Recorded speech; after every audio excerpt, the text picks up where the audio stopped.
so fascinating with all the paper cuts. Yeah, it's really very nice. Yeah, but I will not buy any. Yes, don't. It's so easy to get carried away buying stuff during Chinese New Year. You're going to buy everything from goodies to decorations. I have Wan Ting here and she's a financial advisor. Hey Wan Ting, so tell me your favorite, best personal finance hack to save during Chinese New Year. My first best hack, right? Do your spring cleaning first. Oh, First thing. why?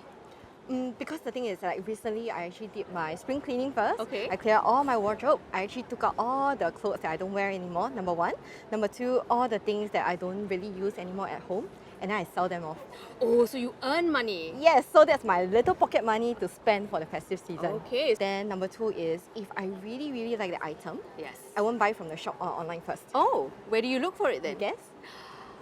I have to say carousel. Yes. Okay. Yes. And that's because we want to find out if someone else is selling it for much cheaper. Yes, that's right. Oh, so that's wow. where I got all my good deals for dresses Right. and clothes. You know what? I have one hack for you. Yes. Unsubscribe from the shopping emailers. That way you never know that there's a sale or there's a new launch and you have to go buy something. Yes, that's a good idea. Okay, Wan Ting, so it's Chinese New Year and we want to avoid some financial mistakes. So tell me, what are some of the common financial pitfalls that people tend to land themselves in?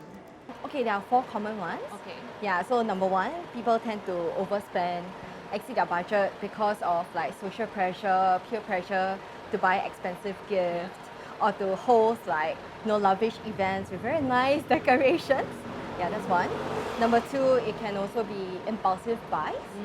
Yeah, especially during holiday seasons, when you go to the shopping mall, there's a lot of like Black Friday sale, buy 2 get 1 free. Yeah, where you end up with 3 items, but you don't really need them. Yeah, number 3 is also last minute purchase. Yeah, have you ever buy like last minute purchase? People tend to make poorer financial decisions because they just feel like I need to get the job done. Yeah, and last but not least is using credit. So I actually have someone who I met ending up with 40,000 credit card debt. Yes, because of poor tracking and missed payment. Then the interest really just spiraled. To avoid overspending, make sure you're tracking expenditure, especially if you're using credit. Make use of phone notifications to remind you to pay your bills on time. Or set spending limits offered by banking apps. So say we've already overspent, what are some of the ways that we can recover? I think it's common for people to tend to overspend, especially when it's Chinese New Year, Christmas. So that's the reason why, number one, allocating the budget is very important. So you know that, for example, I set aside 1,000 maximum for all my festive spending. However, for this month, I actually spent 1,500. I exceeded by 500. Yeah.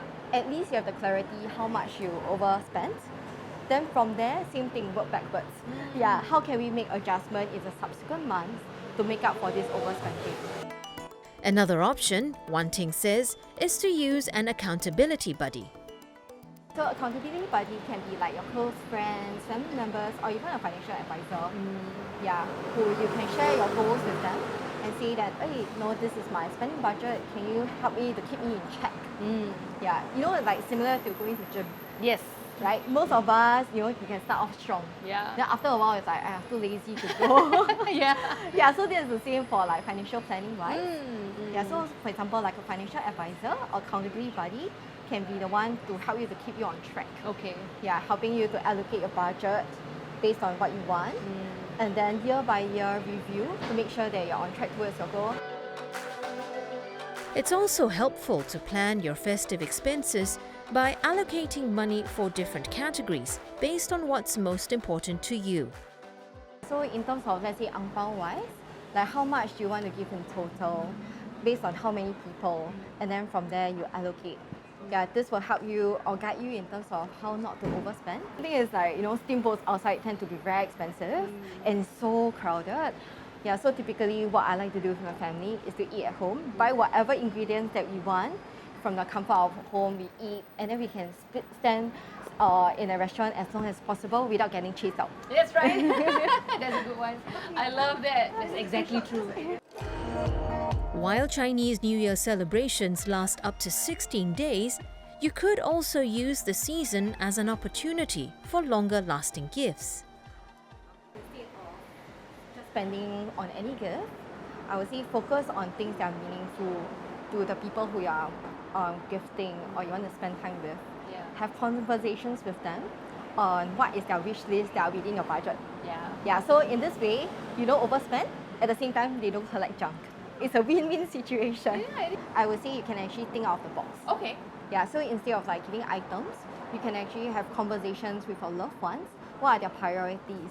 And how can you also come in to pay for that part of it? It could be, let's say, one enrichment class, or even paying for, financing their retirement plan, Yeah, their topping up insurance their policies. CPF. Yes, topping up their CPF. I think they will be more than happy because you help them with their goals. At the same time, you don't waste your money on things that they don't need. Ultimately, Wan Ting says it's important not to let festive spending derail your longer-term financial goals. Be mindful of your spending and enjoy a financially stress-free Chinese New Year.